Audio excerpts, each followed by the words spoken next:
ate your girl, Adeola. My people, move closer, just move closer. Why now? What? Me? Okay, it's okay, you are too close. I tell you guys everything that is happening on this show every single week. But what are you doing about it? Those shameless senators are trying to amend the 1999 constitution so that they can grant themselves immunity and life pension. Are we just going to watch them do this?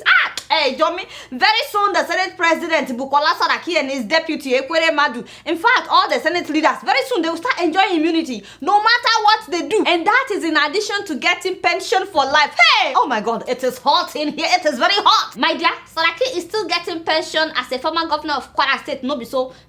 On top of that, he's getting salary as the Senate President, no be so. And now he wants pension as a Senate President, no be so.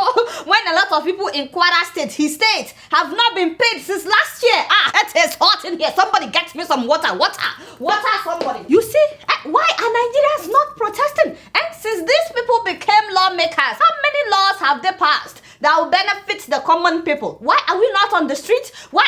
Oh, I forgot. Oh, please forgive me. I am so sorry. People are hungry. How can they protest when many of them have not been paid since last year? Oh boy, get Mr. President on speed dial. Mr. President, no. Change that picture. That was when he was still looking for votes. Sure, you understand? Change that photo. My dear, you are very funny. Have you seen him dressed like this since he became president? No, I'm just asking a question. Change the photo, Jared. Guy, you are slow. Oh boy, you are slow. You are very slow. You want me to spell it out for you? In case you don't know, none of this applies anymore. None of this is true anymore. Let me tell you. You see the whole, what did he say that time? I belong to everybody and I belong to nobody. It's a lie. It's a blatant lie. By the way, for those that will defend Buhari in the comments, because I know that some people will, let me just say that it's not only what you say that people hear. Sometimes your action is so loud that people cannot even hear what you are saying. Put up this is more like it, and this is more accurate, in terms of the picture that we are seeing. Mr. President, do well in case you are watching. Let me face here. I thought they said you read the news, but clearly you don't know what people are going through. It's okay to fight corruption, but people need to eat. Governors have not paid salaries for months. I mean, what are you doing about it? We know that you try to bail them out, but most of them are still not paying salaries. Exactly what are you doing about this? My dear, show him the photos. Show him, Mr. President, in case you are watching. See, this is how people are cooking. This is how people are cooking now in Nigeria. This is the reality on ground. Because, soup pots are now disappearing. If you are cooking outside your house, by the time you go inside to take your Maggi, to take your salt, the pot of soup is gone. Now people are padlocking their pots. Yes, wake up, Buhari, wake up. Make governors accountable. Don't just say that you've given them bailout. Set up relief centers in all 36 states. People are dying of hunger. People are hungry. Use your veto power to stop the senators from changing the constitution for their own personal interest. Pay unemployed graduates the 5,000 naira that you promised them when you were looking for their votes. Be more transparent. All the money that you've recovered, let us know exactly what the money is being used for. Do something about Fulani herdsmen that are killing people. Just like you were quick to do something about Nnamdi Kanu, the leader of Biafra. He didn't even kill anybody. I'm just saying, Fulani herdsmen have killed more than 1,000 people. Also, you need to watch Keeping It Real. You need to watch my show. How many times do I have to tell you, Mr. President? You want me to beg you? Watch my show. And for God's sake, replace Femi Adesina. How can a presidential spokesperson go on live radio and say that those of us that are complaining about hardship in Nigeria, that we are minorities? Hey,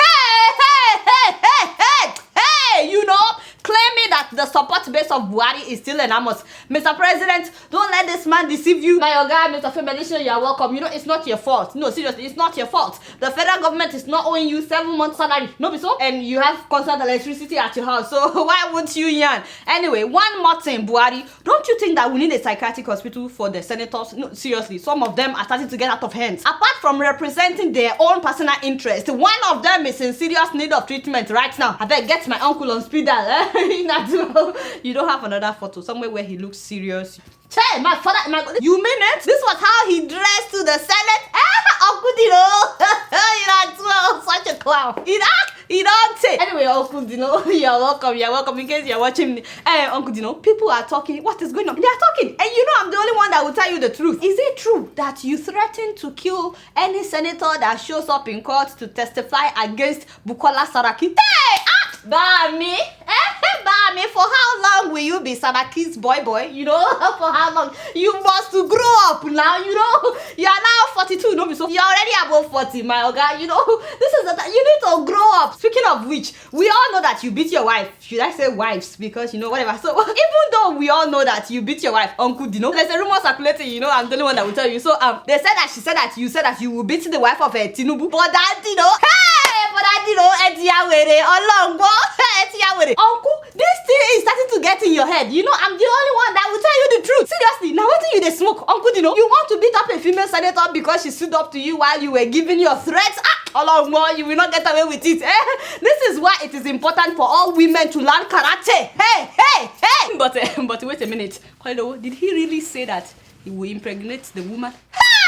My father and my God. It is fallacious, malicious, and a lie that I said I will impregnate Mrs. Tinubu. Biologically, it is even impossible to impregnate Mrs. Tinubu because she has arrived menopause. Dino, dial 911. Dial 911. This is emergency, my dear. My people, I beg, hide your children, especially your daughters. I am an ambitious person. I even want to be the president of the Federal Republic of Nigeria. Your father.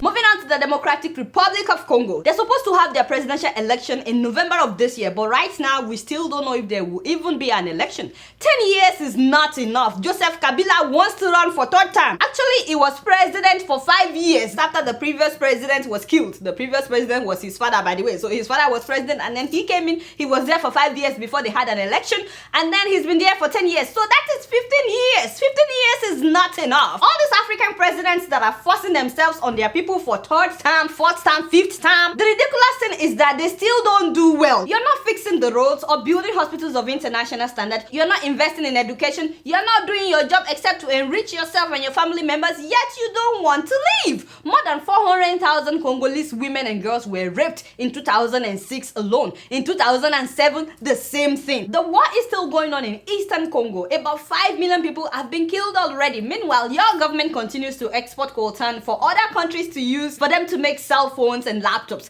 80% of the world's coltan is in Congo, by the way. I hope you guys know that. So this country should be one of the richest countries in the world. They should be like Qatar. No Congolese person should be suffering or lack food with the amount of natural resources that you have in Congo. But their leaders are getting the big money from Apple, from Samsung, from Sony at the expense of peace in their own country. And you keep using children as labor force. The warlords station themselves in Eastern Congo, making sure that there's no peace so that the foreigners can continue to exploit the resources. And don't think that we don't know that Rwanda is also benefiting from the ongoing war in Congo. Within 18 months alone, within 18 months period, Rwanda alone made $250 million from exporting coltan. Meanwhile, we all know where coltan is from. It's from Congo. You see, times like this makes you remember Patrice Lumumba. Seriously, the first legally elected prime minister of Congo, the man of vision that tried to bring stability to Congo only for him to be killed by the American CIA. America and Belgium collaborated and got the man killed. You know, one thing that still baffles me is the fact that when the West sees an African leader doing well for his people,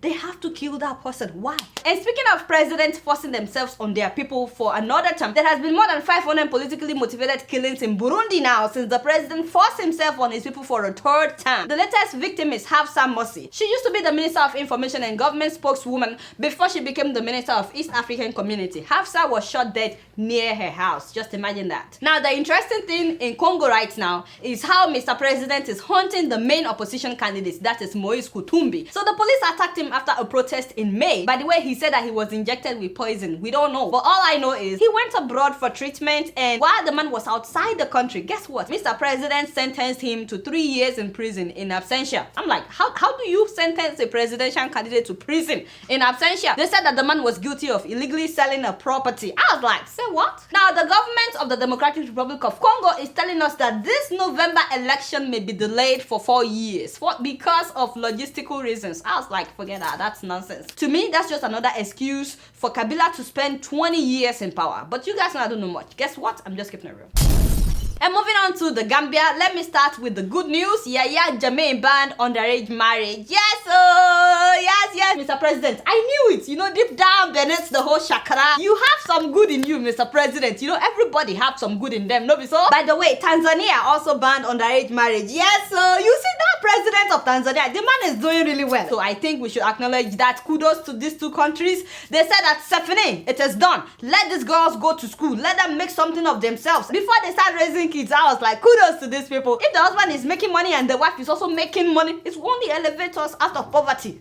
You know, I do well, Jammeh. I knew it. You know, I have faith in you. Don't I say it on this show that Jammeh is a very good man? Every day I say it on this show. You know, unlike some people, enemies of progress. I knew it. You know, I do well, Mr. President. The only thing though is, I don't know if Mr. President will actually follow through and implement this law. Hopefully he will, but at least he passed the law. Speaking of you doing amazing things, you know, people are really impressed with you right now. They just wish you will also do the next thing on the agenda, which is to step down. You know, I do well someday. Please step down. 20 years is enough. 20 years is enough. Now that we've celebrated my uncle, President Yahya Jammeh, I think we should read this message that I got from a Gambian via Facebook. This person said, "Hi Adeola, did you hear that Yahya Jammeh arrested the civil aviation boss because they didn't repair the 1960 aircraft that his wife wanted to use to travel to Mecca?" From the airport, she went back and complained to her husband, who ordered the arrest of the civil aviation boss and other 5 senior officials of the Gambian International Airport.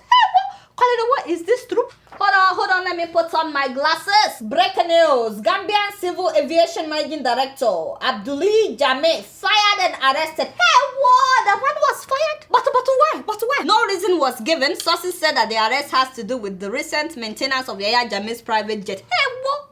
Wait a minute. I read somewhere recently that the Gambian First Lady chartered a private jet for $300,000 to go to Mecca. Say what? So this is why. One trip, $300,000. Hey, what? They said that she flew Rotana Jet. That's an airline based in the United Arab Emirates. As if those ones don't already have enough money. But now it made sense. Because, you know, I heard that very same week, Mr. President practically robbed the Central Bank of Gambia. Yes, he did. The man sent a close aide to the Central Bank, telling them to give him 41 million Gambian dalasi. That is more than $960,000. Almost $1 million. Imagine Mr. President sent a van to the Central Bank demanding for almost $1 million. Cash. And they had no choice than to hand it over because those ones came with heavily armed police. No wonder Gambians are saying that this was a clear case of robbery. Mr. President, robbing your own Central Bank in Adua. You think this was why Madam was able to spend $300,000 on a private jet to Mecca? You don't know, me too. I don't know. You didn't hear it from me. But Oga Jammeh, you're welcome to this program. You and your wife, I just want to remind you that people are watching you on Plasma TV. We are watching you. You know, we see everything, the way you're spending this money anyhow. It's not your money anyway. Just keep in mind that someday you would have to leave by fire, by force, whether you want to or not. And now, speaking of Gambia, by the way, I got an email from the United Democratic Party of Gambia. They said that they are tired of Nigerian judges in Gambia that are abusing human rights. These are their names. He's using them to jail so many innocent people. So Gambians have petitioned these Nigerian organizations, all these Nigerian organizations, to call the Nigerian judges to order. They're saying that these judges should desist from violating human rights or leave Gambia. We are hoping that these Nigerian organizations will please hear their cries and do something about it. I can't even imagine a justice that is not from Nigeria sending innocent Nigerian citizens to jail. I trust Nigerians that we will send them packing with immediate alacrity. So please let these Nigerian organizations talk to those lawyers in Gambia. You guys know I don't know much. Guess what? I'm just keeping it real. Now, a quick update on Zimbabwe. I'm telling you, it's a revolution taking place right now. By the way, that pastor that I showed last week, the one that organized the protest, Pastor Evan, bless your soul, my brother, bless your soul. You know, this is a true man of God. The man was arrested and charged with trying to take over power from Mugabe. I was like, what? Guess what? The people rallied around him. First of all, people were praying for him from all over the world. And then more than 100 Zimbabwean lawyers showed up in court, all of them ready to represent this man. Thousands of Zimbabweans gathered outside the court to show their solidarity, to show their support. In the end, the judge was forced to dismiss the case. This is what solidarity can do. I'm telling you, I don't think that Mugabe can stop Zimbabweans this time around. It is on. By the way, why can't they make this man their president? Seriously, he's more effective than all these other opposition leaders that they have in Zimbabwe. As soon as he was released, the man organized another protest, shutting down Zimbabwe for the second time. Keep in mind that he's a pastor. And let me say this is the kind of pastor that I admire. Seriously, I don't care how big your church churches. I don't care how many people come to your church. I don't care how many branches you have or how rich you are. The men of God that I admire are those that will not be silent when their people are suffering. Those that will speak out when a leader is not doing the right thing. Just like we read in the Bible. Remember that God kept sending prophets to warn kings that were not following his command. Today, so many men of God are just praying for presidents. Like seriously, they don't rebuke them. They don't speak out when, keep in mind that politics affect every aspect of our lives. So true men of God will say something when their people are suffering. That is why I'll keep talking until these people listen. But again, you guys know I don't know much. Guess what? I'm just keeping it real. So for the video of today that was sent to me by a Keeping It Real viewer by the name Prince Okagbare, here is NEPA office, the power holding company of Nigeria, Benin branch. These are the people that are supplying us with electricity, taking the delivery of their own power generator. Hey, breaking news to NEPA. When I go back there. Hey. NEPA go buy generator. NEPA don't buy generator.